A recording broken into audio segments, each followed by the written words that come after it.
샬롬. 우리 하나님의 풍성하신 사랑과 부활하신 예수 그리스도의 능력과 은혜 그리고 성령의 충만하심이 오늘 우리 하루의 삶에 함께 하시기를 기도하고 축복합니다. 함께 읽고 묵상할 말씀은 욥기 42장 7절부터 10절 말씀입니다. 제가 읽어봅니다. 여호와께서 욥에게 이 말씀을 하신 후에 여호와께서 대만 사람 엘리바스에게 이르시되 내가 너와 내 두 친구에게 노하나니 이는 너희가 나를 가르쳐 말한 것이 내 종 욥의 말같이 옳지 못함이니라. 그런즉 너희는 수소 7과 순양 7을 가지고 내 종 욥에게 가서 너희를 위하여 번제를 드리라. 내 종 욥이 너희를 위하여 기도할 것인즉 내가 그를 기쁘게 받으리니 너희가 우매한 만큼 너희에게 갚지 아니하리라. 이는 너희가 나를 가르쳐 말한 것이 내 종 욥의 말같이 옳지 못함이라. 이에 대만 사람 엘리바스와 수아 사람 빌닷과 나아만 사람 소발이 가서 여호와께서 자기들에게 명령하신 대로 행하니라. 여호와께서 욥을 기쁘게 받으셨더라. 욥이 그의 친구들을 위하여 기도할 때 여호와께서 욥의 공경을 돌이키시고 여호와께서 욥에게 이전 모든 소유보다 갑절이나 주신지라. 아멘. 저는 오늘 이 말씀을 통하여서 용서의 기도에 대해서 생각해 보고자 합니다. 깊은 상처와 피해를 준 사람을 용서하는 일은 결코 쉽지 않습니다. 하지만 우리가 이미 하나님께 완전한 용서를 받았고 하나님의 가족이 되었다는 사실을 떠올린다면 상처와 피해 그리고 고통을 준 이들의 마음에 예수님의 사랑이 임하기를 하나님께 기도할 수 있습니다. 그렇다면 과연 그런 기도를 드렸을 때 어떤 일이 일어날까요? 오늘 본문인 욥기 결론 부분을 통해 그 답을 생각해 볼 수 있지만 그 전에 아주 단순하게 접근해 보는 것도 좋겠습니다. 우리가 예수님을 믿게 된 것을 생각해 보십시오.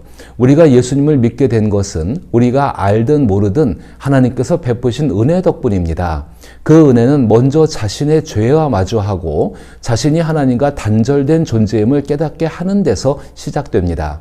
이 사실을 인식할 때 영혼 깊은 곳에서 두려움과 고통이 밀려옵니다. 그러나 우리는 구원을 주시는 나사렛 예수님의 이름을 부르며 죄 사함과 평안, 즉 하나님의 용서를 받게 됩니다. 이는 마치 여인이 해산의 고통을 잊고 새 생명의 탄생으로 기뻐하는 것과 같았습니다. 예수 그리스도의 사랑은 우리 대신 우리가 감당할 그 두려움과 고통, 즉 모든 죄악의 대가를 십자가의 죽음으로 경험하며 감당하신 사랑입니다. 그러므로 예수님의 사랑이 나에게 상처를 준 사람에게 임할 때 그 사람은 반드시 자신이 지은 죄와 악뿐만 아니라 자신의 전 인격에 대해 두려움과 고통을 겪게 됩니다. 그가 선택할 수 있는 유일한 길은 예수님의 이름을 부르며 하나님께 돌아오는 길뿐입니다. 하지만 만약 그가 여전히 마음을 완악하게 하며 예수님의 사랑이 담긴 하나님의 의를 거부한다면 그는 하나님과 단절된 상태로 그 괴로움 속에서 살아가게 될 것입니다. 이는 하나님과 분리된 지옥과 같은 상태이며 몇 가지 일이 잘 풀리거나 자신이 행한 일을 잊는다고 해서 해결되는 문제는 아닙니다. 이 사실은 마치 자신의 무덤에 있는 비석에 새겨진 글씨처럼 자신이 행한 일들이 그의 양심에 깊이 새겨져 있습니다. 욥이 고통을 받을 때 그의 영혼과 마음 그리고 존재 자체에 상처를 입힌 사람들은 욥의 친구로 알려진 엘리바스, 빌닷, 소발이었습니다. 엘리바스는 대만 출신으로 자신의 경험과 환상을 바탕으로 고통을 받는 욥을 비하하며 말을 건넸고 수아 사람 빌닷은 전통과 조상들의 지혜를 강조하며 욥을 정죄하며 조언했습니다. 반면 소발은 가장 직설적이고 단호한 태도로 욥을 책망했습니다. 하나님께서는 욥기의 마지막 결론에서 이 세 사람의 태도가 옳지 않다고 노하시며 판단하십니다.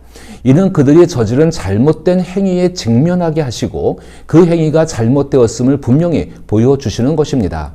이로 인해 그들의 양심과 정체성은 무너졌으며 그들이 행한 모든 것은 죄와 악으로 간주됩니다. 그 죄와 악에서 벗어나기 위해서는 욥의 기도, 즉 욥의 용서가 필요합니다. 그것은 하나님께서 욥이 받은 상처와 피해와 고통을 위로하시는 방법입니다. 만약 욥의 기도와 용서가 없고 엘리바스, 빌닷, 소발이 하나님의 말씀을 따르지 않는다면 하나님께서는 그들을 산산이 깨어진 상태로 내버려 두실 것입니다. 욥기 42장 8절은 이 사실에 대해 다음과 같이 기록하고 있습니다. 여호와께서 욥에게 이 말씀을 하신 후에 여호와께서 대만 사람 엘리바스에게 이르시되 내가 너와 내 두 친구에게 노하나니 이는 너희가 나를 가리켜 말한 것이 내 종 욥의 말같이 옳지 못함이니라.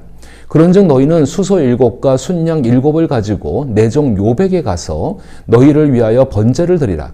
내 종 욥이 너희를 위하여 기도할 것인즉 내가 그를 기쁘게 받으리니 너희가 우매한 만큼 너희에게 갚지 아니하리라. 이는 너희가 나를 가리켜 말한 것이 내 종 욥의 말같이 옳지 못함이라.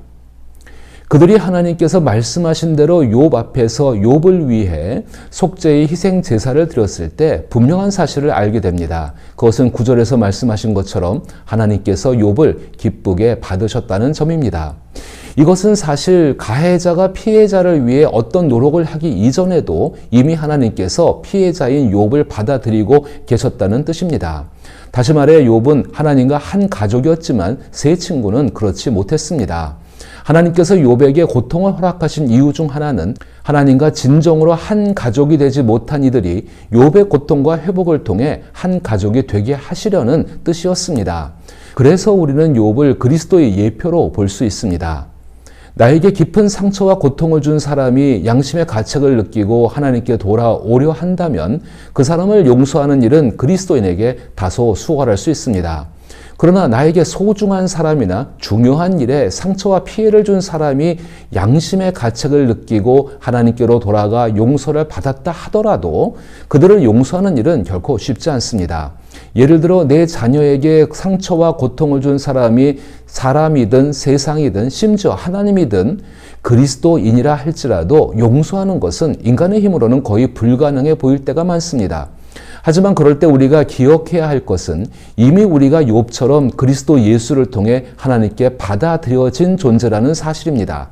비록 우리가 하나님과 한 가족이 되었지만 아직 하나님의 온전한 가족으로 완전히 회복된 것은 아닌 것을 염두에 둘 필요도 있습니다. 아직은 우리에게 예수님과 똑같이 행할 수 없는 연약함이 있지만 반대로는 예수님처럼 행할 수 있는 가능성도 있다는 것입니다. 하나님의 완전한 용서는 우리가 지은 모든 죄를 잊는 것이 아닙니다. 오히려 예수님의 십자가 앞에서 진심으로 회개하며 더 이상 부끄러움이나 양심의 가책에 시달리지 않는 상태를 의미합니다. 이 모든 것은 예수님이 받으신 재판과 예수님의 용서 때문입니다. 사실 예수님께서 받으신 재판은 공정한 재판이라고 할 수 없을 만큼 불의했습니다. 마가복음 15장 13절에서 보듯이 사람들은 예수를 십자가에 못 박으라고 외쳤고 자신들의 뜻이 이루어지자 얼굴에 기쁨이 가득했습니다. 게다가 지나가는 이들은 머리를 흔들며 예수님을 모욕하고 십자가에서 스스로 내려와 보라고 조롱하기도 했습니다. 예수님께서 십자가에 달리셨을 때 인간은 자신들의 권위와 하나님과 무관한 자기식의 공의와 권력을 통해 얼마나 악하고 잔인해질 수 있는지를 여실히 보여주었습니다. 그때 예수님께서는 누가복음 23장 34절에서 아버지여 저희를 사하여 주옵소서 자기들이 하는 일을 알지 못함이니이다 라고 말씀하셨습니다. 예수님께서는 내가 너희를 용서하노라 라고 직접 말씀하실 수도 있었습니다. 그러나 그런 말씀은 오해를 불러일으켜 무의미해졌을 것입니다. 마치 돼지에게 진주를 던지는 것과 같은 것이었을 테니까요. 대신 예수님은 하나님 아버지께 그들을 용서해 달라고 간절히 기도하신 것입니다. 이 모습이 훨씬 더 숭고합니다. 하나님께 용서를 구함으로써 예수님은 그들을 용서하셨음을 나타내시고 그들을 죄에서 자유롭게 하셨습니다. 또한 그들에게 죄를 돌리지 말아달라고 하나님께 간구하심으로써 하나님께서 인간의 죄에 얽매이지 않고 스스로 자유롭게 행하실 수 있도록 길을 열어주신 것입니다. 이 이야기가 다소 낯설게 느껴질 수 있습니다. 만약 예수님께서 십자가 위에서 하나님께 최악의 가해자들을 용서해달라고 간구하지 않으셨다면 하나님께서는 아들을 죽인 사람들을 그 죄로 심판하고 복수하셔야 했을 것입니다. 이는 아버지로서 당연한 일이었고 더욱이 아들에게는 아무런 죄가 없었기 때문입니다. 그러나 그렇게 된다면 하나님은 인간의 죄악에 대한 복수에 갇히게 되는 셈이 되는 것입니다. 이제 하나님은 자신의 아들을 죽인 자들을 벌하지 않으셔도 되는 상황이 예수님의 용서의 기도로 인하여 이루어지게 된 것입니다. 그래서 예수님의 기도는 단순한 형식적인 기도가 아니었습니다. 예수님이 드린 기도는 진심이었고 그 기도는 영광스럽게 응답되었습니다. 사도행전 2장을 보면 오순절에 베드로의 설교를 듣고 회개한 사람들 가운데 예수 그리스도의 기도가 응답되었으며 하나님께서 그들을 받아들이셨음을 알 수가 있습니다. 이처럼 예수님께서 이루신 일들을 되새겨보면 나에게 상처를 준 사람의 마음에 예수님의 사랑이 임하기를 기도하는 것은 나를 자유롭게 하신 은혜에 감사하며 그들 또한 자유로워지기를 바라는 기도임을 우리는 알 수 있습니다. 나에게 가해한 사람을 그들 자신의 죄의 악으로부터 자유롭게 되기를 기도하는 것은 사실 무척이나 어렵고 고통스러운 일입니다. 그러나 비록 우리가 예수님처럼 완전한 용서의 경지에 이르지 못할지라도 끊임없이 용기 있게 용서하려는 노력을 기울여야 합니다. 그 노력 속에서 욥처럼 치유를 받으며 회복되어지고 평안을 누리기 때문입니다. 이처럼 주 예수께서 죄인을 위해 기도하신 것을 생각하며 용기를 내어 용서할 수 없는 대상을 위해 기도할 수 있기를 기도하고 축복합니다.